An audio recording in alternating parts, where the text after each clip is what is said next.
Hello, ladies, gentlemen, and movie fans alike. This is Cody here from Jessica and Cody, and today I'm here to give you my Blu-ray pickups from the month of November. December is here, Christmas season is about, and oh, what a glorious month of November it has been.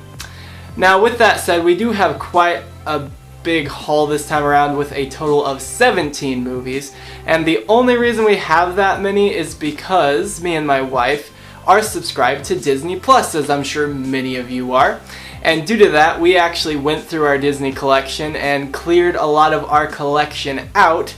And so due to that, we were able to get quite a few movies with the trade-in. So all of these movies that you're seeing, we didn't really actually spend any of our own money on. We got all of it through trade-in value. With that said, we're gonna jump right in. We do have quite a few movies that we haven't watched yet, so I'm going to go through those first because I don't have as much to say, as there are quite a few that I haven't seen or haven't seen in a long time, and so I just don't have any fresh thoughts, but I will show them anyway. So starting with that, let's get started. An American Tail. This is a classic. It is a children's movie by Don Bluth. He's very well known for The Land Before Time, Secret of Nim, this film, and All Dogs Go to Heaven. It's very, very good. I haven't seen it in a while, so I don't have a lot of thoughts on it. I remember it being really cute and really heartfelt, so I'm hoping it is when we watch it. I'm hoping it's just as good as I remember it.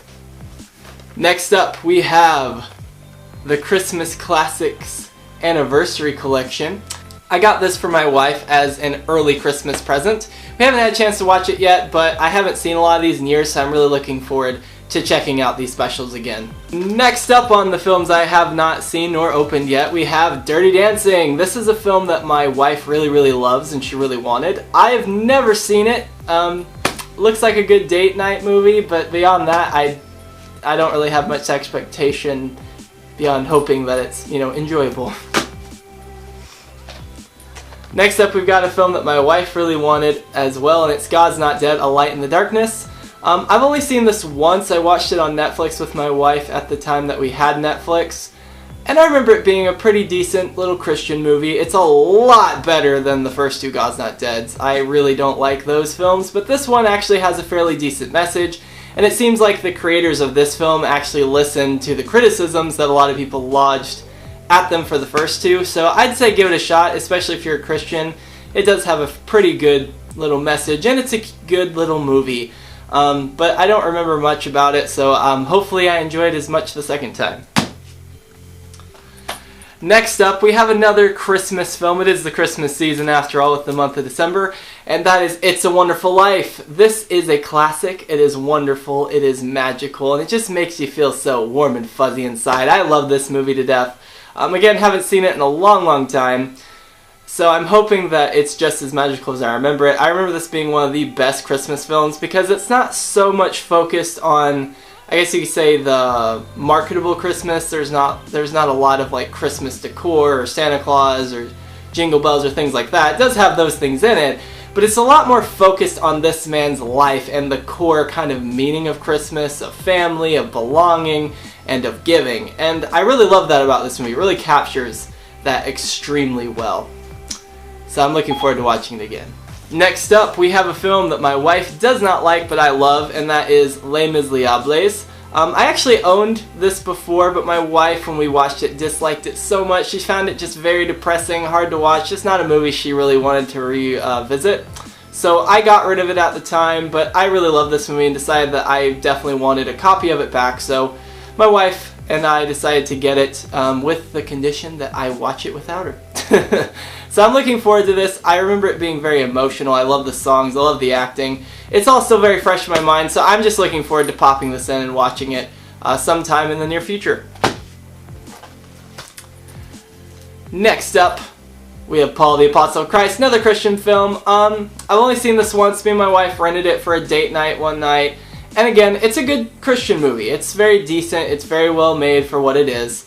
I don't really have a lot of thoughts beyond that. It's a very good faith-based film, but I don't consider it amazing or anything, but my wife really loved it. So we have it, and I'm looking forward to checking it out with her again. Then last but not least in the films that we haven't watched yet is Sully. Sully is a film that's based on a true story of a pilot who saved a group of people by landing a plane, I believe, in the Hudson River. We saw this actually not that long ago. Me and my wife rented it for a date night and we both really loved it. As far as Clint Eastwood is concerned, I'm not usually a huge fan of his movies. They tend to be very over drawn out and over long, but this one was very good because it explored interesting themes of the main character asking, did I do the right thing? Did I land how I was supposed to land, or did I just make a mess out of this whole thing? It's definitely his best movie. It's the most compact, it's the most to the point, and it really is effective, and I really hope he makes more films like this one. Now we get to move on to the films that we've actually watched, so I might have a little bit more to say on these ones, hopefully. With that, so let's jump in. Arthur Christmas. This is a classic. I still consider it a very underrated Christmas movie. There's lots of people who haven't seen it, lots of people who haven't even heard about it, and it's such a charming film that really captures the essence of Christmas being about the one, about that one person you can affect, about that one person you can serve. Because the whole premise of the movie is basically Santa accidentally forgets to deliver one present to one child, and Arthur, the son of Santa Claus, seems to be the only one who really cares, and so he goes out of his way to make sure that this little girl's present gets delivered. And it's very funny as well. It has a lot of wit and charm and humor, and it's very heartwarming. It's just the perfect Christmas movie. It's probably my second favorite Christmas film, kind of tied with It's a Wonderful Life, and I absolutely love it. You should definitely give this a shot if you haven't seen it. Love it. Next, we've got the Lego Batman movie. I'm a huge Batman fan, and this movie is hilarious and heartwarming and just, it's just such a special little movie. It's definitely a comedy slash parody of Batman, but it still has some good messages and moments, and it's a great kids film. I really dug this one, and I'm hoping that my son growing up gets to enjoy this as much as I did. Next up we have First Man. I love Damien Chazelle. He made one of my absolute favorite movies of all time in La La Land, and so I actually hadn't seen this one yet. This film came out, I think, around the time I was either getting married or just got married, and so we were just really busy at the time, so I didn't end up seeing this until basically now. And I really love this film. I know a lot of people have problems with it. It is very slow-paced. Neil Armstrong is a very kind of quiet and reserved character, so he can kind of be hard to connect with at times.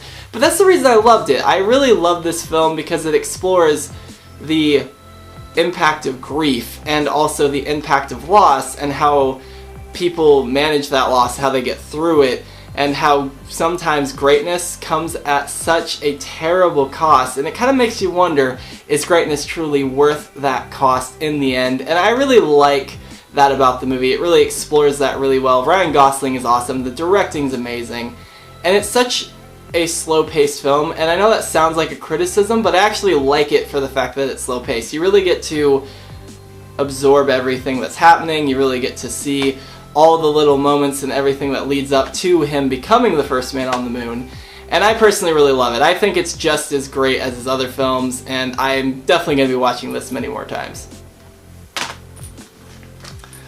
Next up, we have a film that my wife actually wanted to show me, and it is by the director of 500 Days of Summer, Mark Webb, and that film is Gifted. Now, I had never seen this film, but it is extremely effective.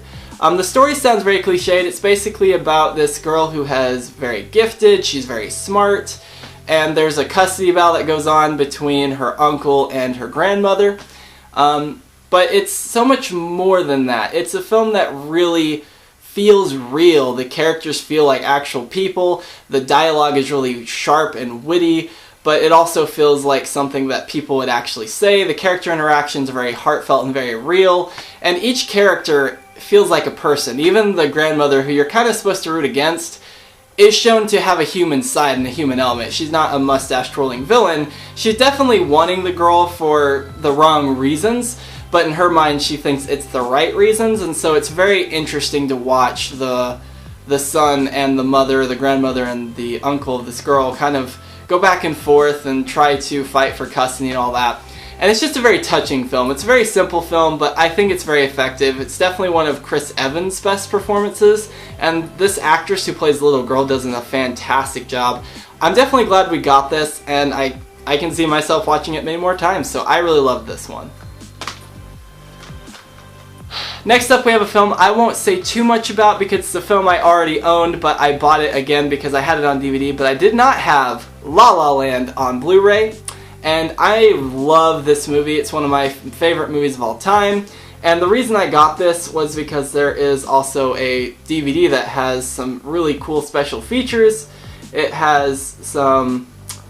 even has like a Q&A with the writer and director and the actors and everything like that. And that was the reason I got it, and as well I just wanted to have it on Blu-ray.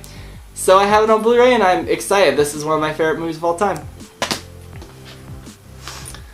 Next up is Sing. This is a film my wife absolutely adores. I think it's a cute, innocent, harmless family film. It's not amazing, but it's not terrible. It is what it is. It's a good movie. I enjoy it. My wife really loves it. And at the end of the day, I'm glad that she gets to have this movie because she just listens to the soundtrack like all the time, and she loves watching the movie when she can. So I have a feeling we'll be watching this many more times in the future. I'm going to put these next three together, and that is X-Men, the Experience Collection that has X-Men 1, 2, 3, and First Class. The Wolverine, the Extended Cut. And X-Men Days of Future Past, the Road Cut. So, all these films, the X-Men series in general, I have pretty, I guess you could say, solid feelings about. I really enjoy all the movies, but I don't love all the movies. I don't think they're all inherently fantastic, but I don't think that they're terrible either. Even X-Men 3, as much as there are problems in it, I still think it's a fairly enjoyable movie. And they're definitely really solid superhero films. My feelings on the X-Men films are basically, they're all good and they're all very enjoyable. The one that I think is fantastic and great is probably First Class and X-Men Days of Future Past, especially the Road Cut. The Road Cut actually adds a lot of things that I thought was missing from the original cut. The original cut was a lot of fun, but I feel like it didn't have as much heart or as much emotion as I was expecting it to have, and this actually added in quite a few more moments of heart and emotion. And I really liked a lot of the scenes that they put back in, and I really love this cut. This cut right here, even if you own the theatrical cut, I think it's at least worth renting so you can at least see it, because it really adds a layer of emotion and depth to the movie that just didn't have before. And I really also, with the Wolverine, the extended cut, I don't really know if you need the extended cut. It adds some things, mostly an action scene that got cut out that was too violent, that I guess would have gotten it rated R.